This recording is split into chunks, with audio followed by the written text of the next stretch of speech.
গোলামদের কিন্তু একটা সংকীর্ণ মন তৈরি হয়। আমেরিকার যে রাজনৈতিক যে কাঠামো, সেই কাঠামো আর আমাদের কাঠামো কিন্তু এক নয়। আজকে যে বিষয়টা দাঁড়িয়েছে যে একটা দীর্ঘ সংগ্রাম লড়াইয়ের পরে একটা সুযোগ তৈরি হয়েছে। আমি এটাকে সবসময় কথা বলছি যে একটা অপরচুনিটি তৈরি হয়েছে একটা গণতান্ত্রিক বাংলাদেশ নির্মাণের। আমি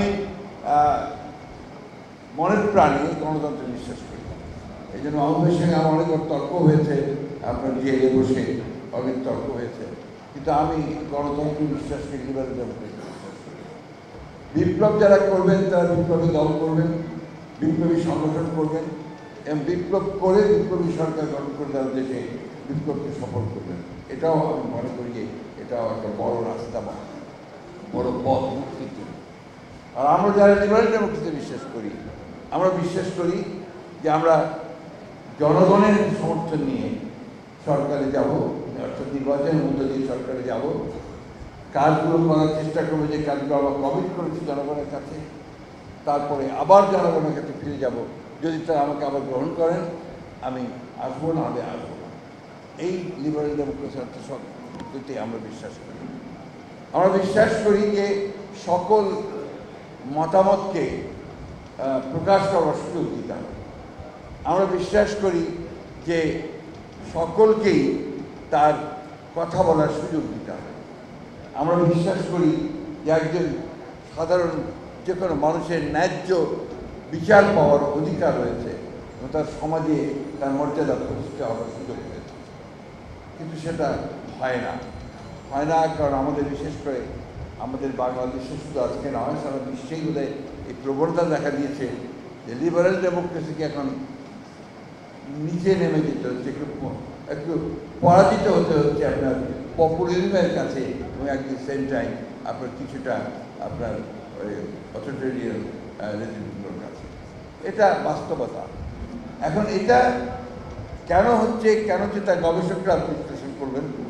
রাজনীতি নির্দিষ্ট আমার কাছে মনে হয় যে প্রযুক্তির পরিবর্তনের সঙ্গে সঙ্গে, টেকনোলজির পরিবর্তনের সঙ্গে সঙ্গে আপনার বোধ হয় মানুষের মন, মানসিকতা, মানুষের সব কিছু আস্তে আস্তে বদলায়। সে বদলানোর ফলে এমন একটা সময় আসে যখন দেখা যায় যে তখন যে রাজনৈতিক কাঠামো আছে সেই কাঠামোটা পরিবর্তন ছাড়া ওই রাষ্ট্রকে ধরে রাখা কঠিন হয়। আমি কিছুদিন আগে চীনে গিয়েছিলাম। আপনারা সবাই দেখেছেন, কতটি রিপোর্টও করেছেন। অনেক একটা বড় দল নিয়ে গিয়েছিলাম আমাদের বিএনপির শীর্ষ নেতৃত্ব নিয়ে। আমি চীনে অনেকবার গেছি। যতবার চীনে যাই দেখি চীনের ভিন্ন চেহারা, অর্থাৎ চীন প্রতিদিন বদলাচ্ছে। আর তাদের সিস্টেমটা তো ভিন্ন, আমাদের সিস্টেম ভিন্ন। আবার দেখুন আমেরিকার দিকে তাকিয়ে দেখুন, আমেরিকার যে রাজনৈতিক যে কাঠামো, সেই কাঠামো আর আমাদের কাঠামো কিন্তু এক নয়। আরেকটা কথা যেটা আমার মনে হয় যে আমরা তো প্রকৃতপক্ষে গোলামি থেকে মুক্তি পেয়েছি আপনার গত বছর হচ্ছে 1947 সালে ব্রিটিশ গোলামি থেকে। তারপরে পাকিস্তানি গোলামি শুরু হয়েছে, তারপরে আবার আপনার বাংলাদেশি প্রভুদের গোলামি শুরু হয়েছে। এই গোলামিতেই আছি আমরা।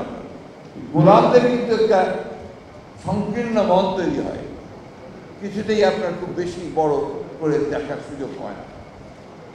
আমি আবার মনে করি আমাদের সেই বড় করে দেখার চেষ্টা করা উচিত।